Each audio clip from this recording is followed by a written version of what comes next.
Congratulations, Coach Linfield and University of Wisconsin-Whitewater Warhawks. Congratulations!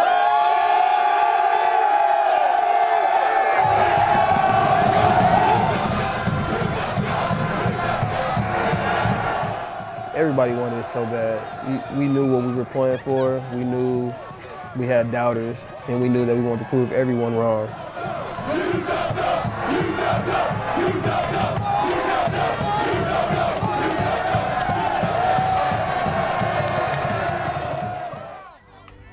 In 2012, the University of Wisconsin-Whitewater football team finished 7-3 and missed the playoffs for the first time in 7 years. One of the things we addressed about that we were going to make sure that everyone was fully committed for the tasks necessary to not necessarily win a national championship, because we don't talk about winning national championships. We talk about competing and getting better daily to win a conference championship. I think we all knew that we had good players, and it's just a matter of getting those players directed the right way. We started with that through the offseason, that of what was going to be the work ethic and what did we want to really do. Get the week started right. Here we go. Champs on 3. 1, 2, 3.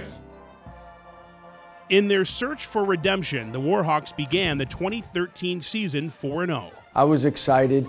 We were young in some spots. We had a lot of question marks, especially in our offensive line. We really had to interject a lot of new staff members, particularly on offense. It's basically a whole new offensive staff. We've got a great core of linebackers, and we knew that would be the strength of our team, not only just the strength of our defense. You know, Coach Borland, you know, scheme-wise, he's going to put you in the right spot. You just got to do what he's telling you to do. Nobody was sure how the young Warhawk offense would perform. Only they knew. We built confidence through Stout and Eau Claire. You could start seeing offensively we were finding what we were going to be good at.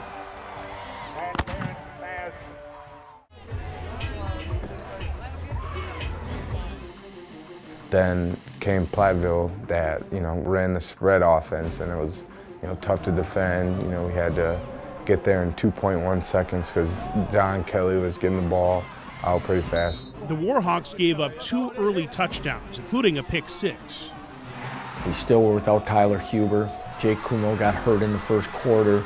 Again, we found a way to still continue to play well and to kind of put us up for an opportunity to at least get a share of the conference title up at Stevens Point, a place where we didn't play well in 2012. They finished the season undefeated, taking back the WIAC championship crown. Momentum continued into the playoffs. They now face the #2 ranked Linfield College Wildcats in the quarterfinals. They were a banged-up football team most of the season, but extremely talented. That was going to be one that was going to be a fight.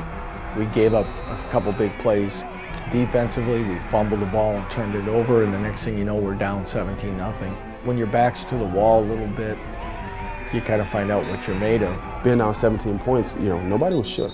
As long as we keep plugging away, our defense is going to make those stops.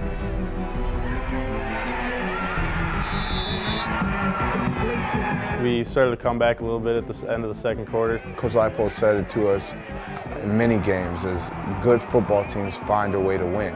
I think for everyone through the program that the confidence was there, that maybe this was this group can complete the task. The Warhawks travel to Texas to face the #3 ranked Mary Hardin Baylor, who own a 16-game home win streak in their new stadium. Mary Hardin Baylor was a whole different monster. The atmosphere was crazy down there. It was really loud.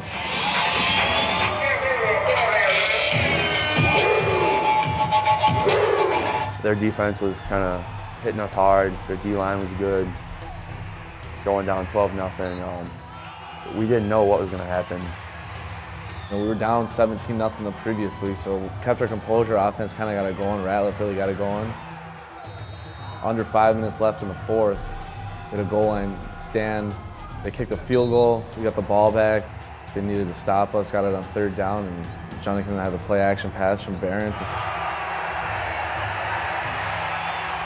That was probably one of the most satisfying victories I've ever had, just going miles and miles away from Whitewater down to Texas, and just it was a great victory for everybody. Those challenges that we face in the last 2 playoff games were what I think propelled us. After defeating the Crusaders, the Warhawks now face the #1 ranked team in the nation for the Division III title, the University of Mount Union. We didn't do anything extra or anything less. We did everything the same, but we just understood that this was the greatest team in the nation. The Purple Raiders are a familiar foe. This game marks the 8th time that UW-Whitewater faced Mount Union for the national title. We just had that feeling. There was that feeling all day that something great's going to happen tonight. First play, we got him for about 8 yards on a rush. And then capping it off with a touchdown drive. Definitely calmed my nerves a little bit. The whole first half was kind of back and forth. Coach Leipold knew UW-Whitewater had to score early to keep up with the best offense in the country. And when the opportunity came, the Warhawks took advantage.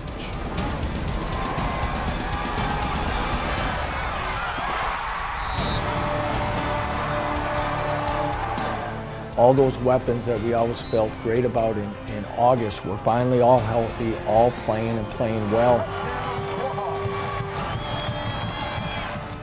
I think we gave them a chance to kind of gain a little confidence and a little momentum going into the half. Entering the locker room at halftime, the Warhawks knew they had to stick to their game plan. Marshall Rutherford, he caused a fumble. I think that really set the tone for the whole second half. All of a sudden, we just get on a turnover roll.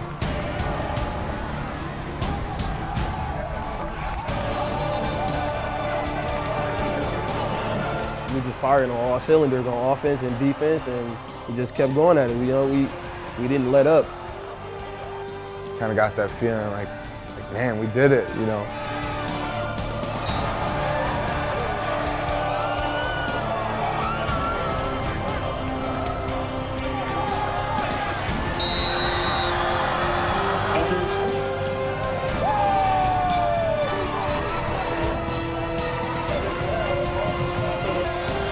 Warhawks hand the Purple Raiders their worst loss in 38 years, breaking a 29-game win streak. 52-14, no one expected that from us, and to kind of leave no doubt on that field that night just makes it even sweeter. It's something for us to rally around. Football obviously has done exceptionally well. So too have a number of other sports, that they've really given us an opportunity to show that we can be excellent. After 1 year of not even being in, to be able to go that far and that deep into the playoffs and then finish it off in that fashion is definitely rewarding. Chills are going over my body right now because it's hard work, man. We work for this. When your whole body of work for a full year pays off and they tell you, you're the best team in Division III football, it was a feeling like no other. One of the most fulfilling things I have as a head coach is watching the families on the field after the game, that they're able to be there to watch and celebrate when we hit the peak of what we were trying to do. Coach Leipold clearly brings a lot of quality to the program. He does individually, he does through his assistant coaches. Warhawk football is pride, tradition, family. We have a little saying about bleeding purple, and I feel like a lot of kids on this team bleed purple. To be at a level that we want to be at, there's no off season. There'll be a lot of people again that know what it takes and are going to be up for the challenge, and I think we're up for it.